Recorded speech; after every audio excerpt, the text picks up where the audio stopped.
우리 한번 서로 바라보며 인사하겠습니다. 잘 오셨습니다. 반갑습니다. 네.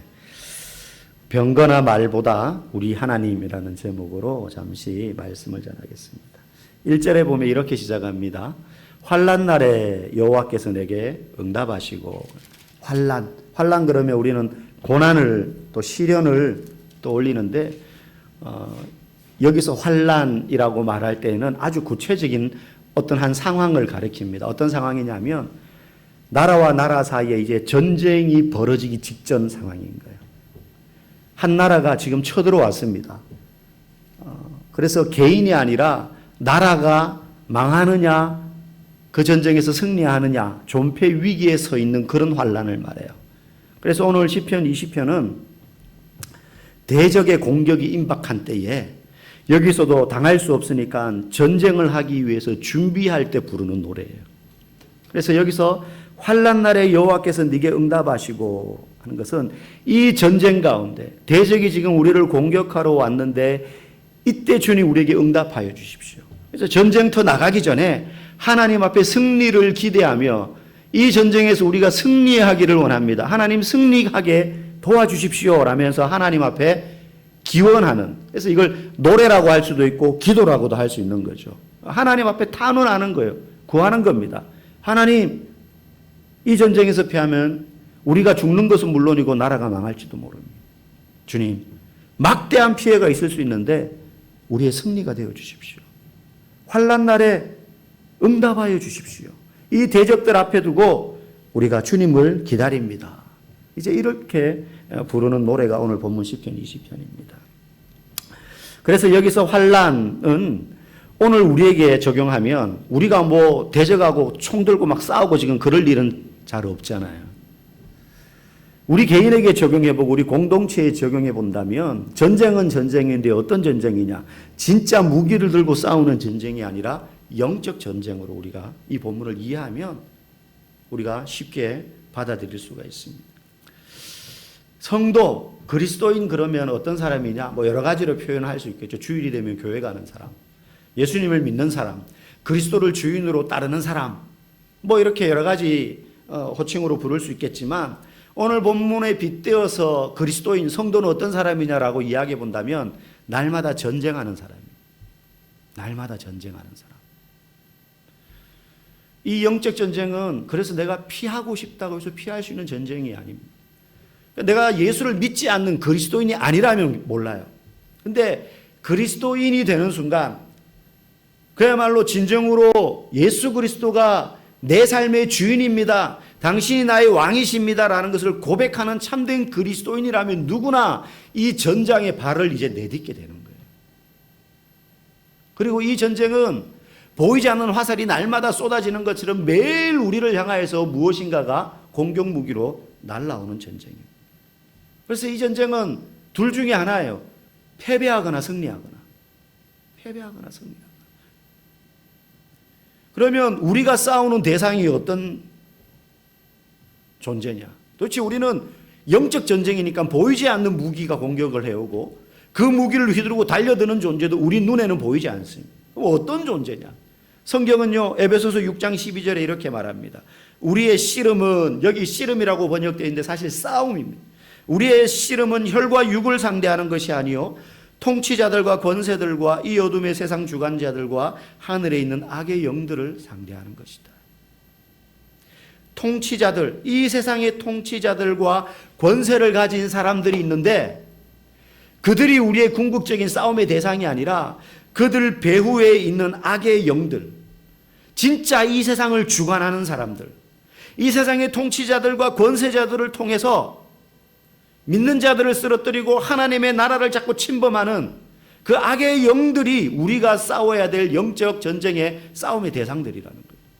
성경은 그렇게 말해요. 그래서 그 싸움을 할 때에 그 대상들이 우리에게 어떤 모습으로 다가오느냐? 성경은 되게 구체적으로 말합니다.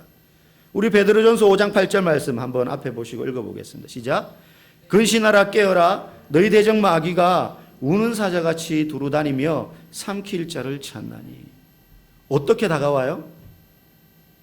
우는 사자같이. 여기서 운다라는 건 배고파서 그르릉 거리는 거예요.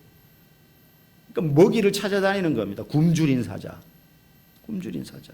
무섭죠. 보이지 않아서 더 무서워요. 이게 눈에는 안 보이는데 영적 존재인 마귀가 늘 굶주려 있는 사자와 같은 상태로 우리를 잡아먹으려고, 우리를 예수님에게서 떼어버리려고 돌아다닌다는 거예요. 흔들리고 있는 사람, 갈팡질팡하는 사람. 그런데 이게 사자처럼 그렇게 사납지만 우리 곁에 다가올 때는 어떤 모습으로 다가오느냐? 마태복음 7장 15절 말씀입니다. 시작. 거짓 선지자들을 삼가라. 양의 옷을 입고 너희에게 나아오나 속에는 노략질하는 일이라. 속성은 우는 사자처럼 우리를 향하여 공격성을 띠고 있는데 우리 곁에 다가올 때는 어떤 모습이에요? 양의 옷을 입고 다가온다는 거예요.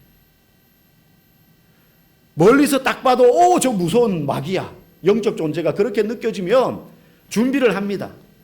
그런데 우리 중에 들어와 있어도 잘 눈치를 못 챌 만큼 우리와 비슷한 모습으로 다가와 있는 거예요. 양의 옷을 입고 근데 속으로는 노략질하는 일이다. 그죠? 속성은. 고린도후서 11장 14절은 또 이렇게 말합니다. 읽어봅시다. 이것은 이상한 일이 아니니라. 사탄도 자기를 광명의 천사로 가장하나니. 광명의 천사. 천사 가운데에도 훨씬 아름답고 빛나는 존재예요. 여러분, 우리 주변에 이렇게 다가오는 공중권세 잡은 광명의 천사의 모습으로 다가오는 양의 옷을 입은 굶주린 사자 같은 영적 존재들이 있어요. 그걸 어떻게 구분할 수 있습니까?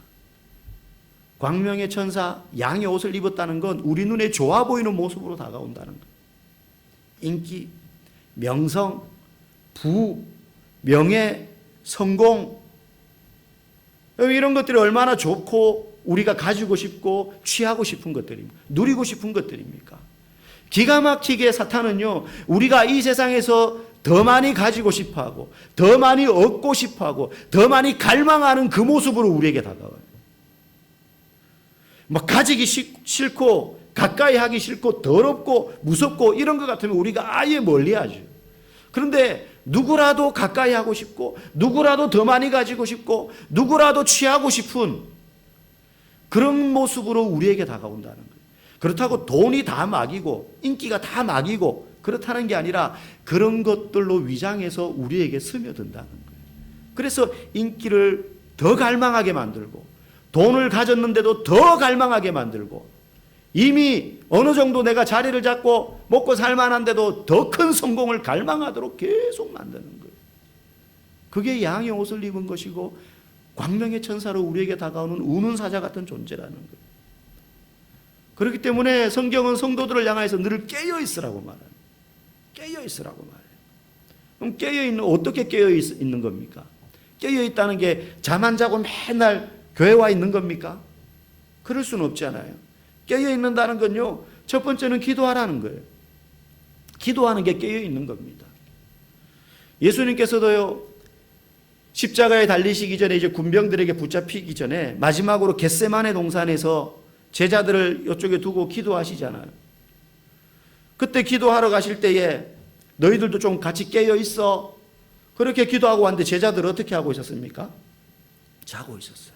세상 모르고 자고 있었어요. 그때 예수님은 저 발치에서 어떻게 기도하고 있었습니까? 땀이 소위 피눈물 흘리며 기도하셨던 거예요.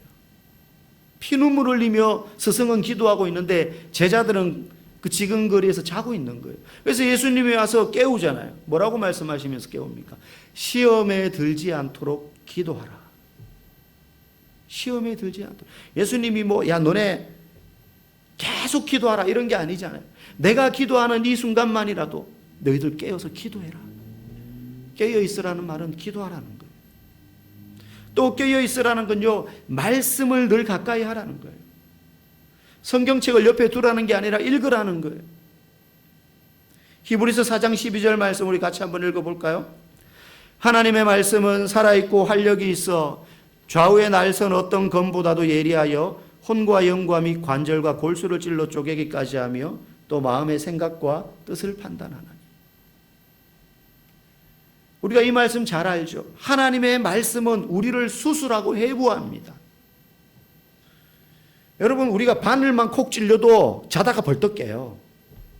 그런데 말씀 앞에 서면 우리가 자다가 깨는 정도가 아니라 잘 수가 없어요. 졸 수가 없어요. 말씀이 우리를 깨어있게 하는 것입니다. 말씀이 우리를 깨어있게 해요. 그리고 이 기도와 말씀이 한 자리에서 같이 이루어지는 게 예배예요. 그래서 성도는 늘 예배드리고 늘 기도하고 말씀을 가까이 해야 돼요. 때를 얻든지 못 얻든지 기도하고요. 말씀을 읽고 배울 수 있는 시간을 규칙적으로 가지고요. 항상 예배의 자리를 사모해야 되는 거예요. 사모해야 돼요. 저는 모태신앙은 아니지만 아주 어릴 때 초등학교 때부터 이제 아버지 때문에 온 가족이 교회를 다니기 시작하면서 그냥 그런 줄 알고 따라갔어요. 초등학생 때도 구역 예배도 따라가고요.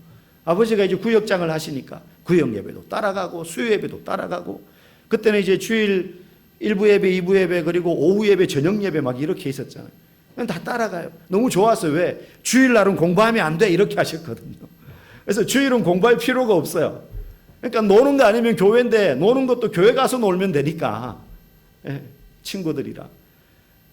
사실 그때 뭐 예배 드리면서 꼬맹이가 뭐 그게 무슨 말인지, 목사님이 설교하는데 무슨 뜻인지 알겠으면 뭐 은혜가 되겠습니까?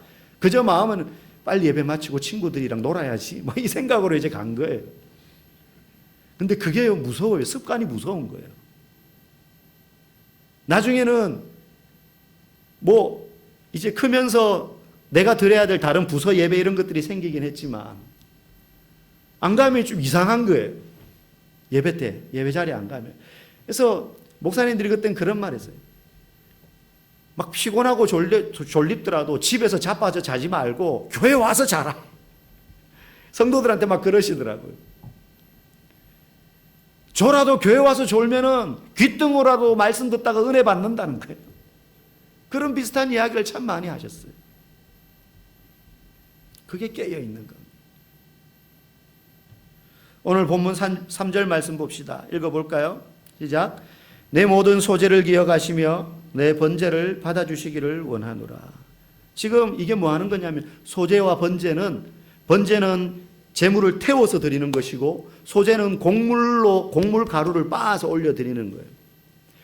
전쟁터 나가기 전에 이스라엘 백성들이 항상 뭘 했느냐면 하나님께 제사를 드렸어요. 번제물을 태워서 드리고 난 다음에 반드시 곡식으로 또 하나님께 제사를 드렸어요. 무슨 말이에요?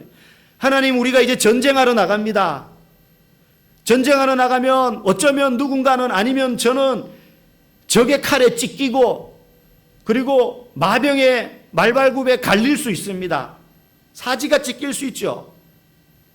그걸 각오하고 나가는데 먼저 이 번제물을 태워 하나님 앞에 드리고 곡식가루를 다 빻아서 가루 만들어서 하나님 앞에 드리는 것처럼 승리를 기원하되 내 몸을 하나님 앞에 먼저 다 태워서 빻아서 가루가 되도록 만들어서 드린다는 거예요. 육신이 찢어지는 것을 상징하면서 내가 이러한 위기가 있는 전쟁터로 나아가지만 그 전에 먼저 내 몸을 다 하나님 앞에 드립니다.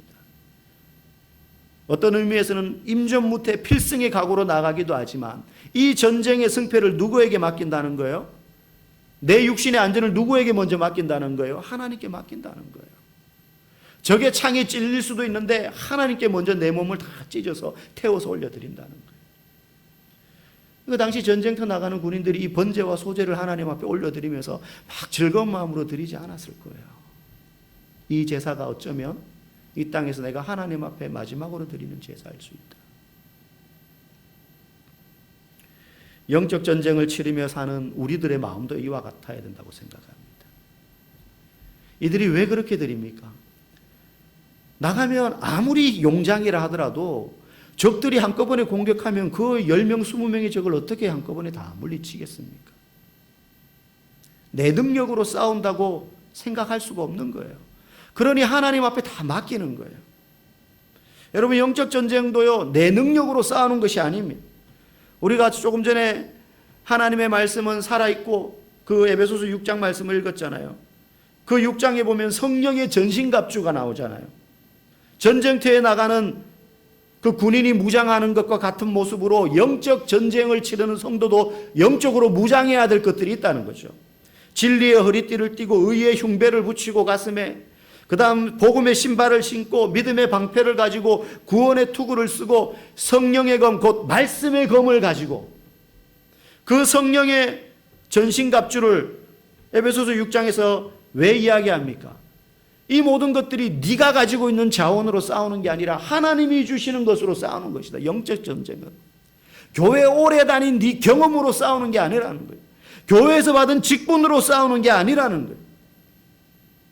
내 실력을 믿는다, 내 경험을 믿고 나아가다가는 큰 코 다치기 때문에 내 부족함과 무지함과 무능함만을 볼 수밖에 없어요. 내 것으로 싸우려고 하면. 여러분도 아마 그러리라고 생각합니다. 저도요, 목회를 하면 할수록 제가 얼마나 부족한지를 깨달아요. 처음 개척해서 목회할 때랑 지금이랑 제 마음가짐이 많이 달라졌어요. 내가 마음먹으면 뭔가 할 수 있겠다 생각했던 분들이 많이 없어져요. 점점 없어져요. 그래서 그런 고백을 할 때가 있습니다. 내가 할 수 있는 게 내 뜻대로 할 수 있는, 내 뜻대로 하고 싶은 것들은 있는데 이 내 뜻대로 되는 게 하나도 없구나. 근데 그게 바로 가는 것 같아요. 내 힘으로 하려니 그게 깨달아지는 거죠. 그래서 영적 전쟁이 임박했다고 느껴질 때마다, 내 힘을 의지하려고 할 때마다 떠오르는 건 겸손히 주님 앞에 엎드리는 것밖에 없다. 저와 여러분들이 인생의 영적 전쟁을 치를 때 항상 생각해야 될 것이 바로 이러한 사실이에요. 교회 오래 다녔다고 해서 그거 내세우지 말고, 직분 내세우지 말고, 성경 몇 독했다 이런 거 내세우지 말고, 겸손히 주님께 이 영적 전쟁의 성패가 달려있음을 엎드려서 겸손히 주님 앞에 소제와 번제를 드렸던 것처럼 다 갈아서 태워서 드릴 때 이 영적 전쟁의 성패가 향방이 좌우되는 것입니다. 오늘 4절 5절 말씀도 그렇습니다. 우리 같이 읽어보겠습니다. 내 마음의 소원대로 허락하시고 내 모든 계획을 이루어 주시기를 원하노라. 우리가 너의 승리로 말미암아 개가를 부르며 우리 하나님의 이름으로 우리의 깃발을 세우리니 여호와께서 네 모든 기도를 이루어 주시기를 원하노라. 하나님이 이루어 주시는 거예요. 하나님이 이 전쟁을 우리에게 승리로 채워 주십시오. 승리의 깃발을 여호와 이름으로 꽂을 수 있게 해 주십시오. 그 기도를 하나님이 응답해 주셔야지 승리하는 거예요. 내가 잘해서 이루어지는 것이 아니라는 것이죠. 겸손히 엎드리는 자에게 주는 승리의 응답인 것입니다. 그래서 영적 전쟁의 성패는 내가 얼마나 잘 싸우느냐가 아니라 하나님을 끝까지 바라보고 하나님의 주권을 인정하고 어떤 결정에도 순종하고자 하는 태도에 달려있는 것입니다. 그래서 이스라엘 백성들이 가나안 땅에 들어갔을 때 여리고성에서는 순종했기 때문에 승리했지만 거기서 불순종한 결과로 아이성에서 패했잖아요. 끝까지 순종함으로 승리하신 가장 좋은 본보기가 바로 예수님 아니십니까? 비방하고 모함하고 거짓 증언자를 내세워가지고 예수님을 정죄했던 사람들 앞에서 예수님은 얼마든지 자기의 의로움과 정당함을, 무죄함을 변호하실 수 있었습니다. 뿐만 아니라 능력으로 그들의 입을 다물게 했고 그 군병들의 칼과 창끝을 무뎌지게 만들 수 있는 분이셨습니다. 그런 능력이 있는 분이셨습니다. 그럼에도 불구하고 하나님의 뜻에 순종하는 것이 그 잠깐의 그들의 입을 닫게 만드는 작은 승리보다 궁극적인 십자가의 승리를 위해서 필요한 것인 줄 아셨기 때문에 끝까지 순종하셔서 승리하셨고, 그래서 예수님이 거두신 죄에 대한 완전한 승리가 우리의 승리가 되어서 우리가 죄의 종로로 타던 데서 자유하게 된 것입니다. 우리도 이렇게 영적 싸움을 해야 된다고 생각합니다. 이 땅의 모든 교회들처럼 우리 교회도 끊임없이 영적 전쟁을 치르고 있습니다. 우리 교회도 그렇지만 목회자들끼리 만나가지고 교회 사정을 이런저런 이야기들을 나누면서 서로 조언을 구하고 기도하고 하다가 보면 잠잠한 교회는 이 땅에 하나도 없구나 하는 걸 느낍니다. 큰 교회건 작은, 큰 교회면 큰 문제가 있어요. 그런 영적 전쟁 앞에 교회가 휘청거릴 때마다 마귀는 쾌재를 부릅니다. 가장 기뻐할 존재입니다. 야, 이거 조금만 더 흔들면 완전히 넘어지겠구나. 여러분, 이 시험과 도전이 아까 말씀드린 것처럼 성도인 이상 피할 수 없는 것이라면 우리는 승리를 향하여서 한 걸음씩 내디뎌야 됩니다. 전장 속으로 들어가는 거예요. 그럴 때 우리는요, 단순해져야 돼요. 이 전쟁에 앞서 우리를 도우실 성소에 계신 하나님께 번제와 소제를 드리듯이 우리의 몸과 마음을 그렇게 드리는 것이에요. 다 맡깁니다. 내 힘으로 이길 수 있다고 생각하지 맙시다. 맨 앞에 서서 마지막까지 우리를 위해서 싸우시는 예수님을 붙잡아야 됩니다.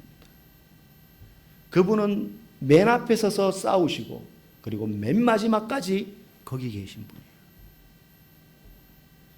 우리 오늘 본문 마지막 6절부터 9절까지 말씀 같이 읽어보겠습니다. 여호와께서 자기에게 기름 부음 받은 자를 구원하시는 줄 이제 내가 아노니 그의 오른손에 구원하는 힘으로 그의 거룩한 하늘에서 그에게 응답하시리로다. 어떤 사람은 병거, 어떤 사람은 말을 의지하나 우리는 여호와 우리 하나님의 이름을 자랑하리로다. 그들은 비틀거리며 엎드러지고 우리는 일어나 바로 서도다. 여호와여 왕을 구원하소서. 우리가 부를 때에 우리에게 응답하소서. 병거와 말을 의지하는 것이 아니라 우리 하나님의 이름을 자랑하고 그 주님을 붙들고 나아가서 우리 교회가 또 여러분의 인생의 삶이, 여러분 각자가, 가정이 주님이 주시는 승리를 경험함으로 이 영적 전쟁을 성공적으로 치러낼 수 있기를 주님의 이름으로 간절히 축복합니다.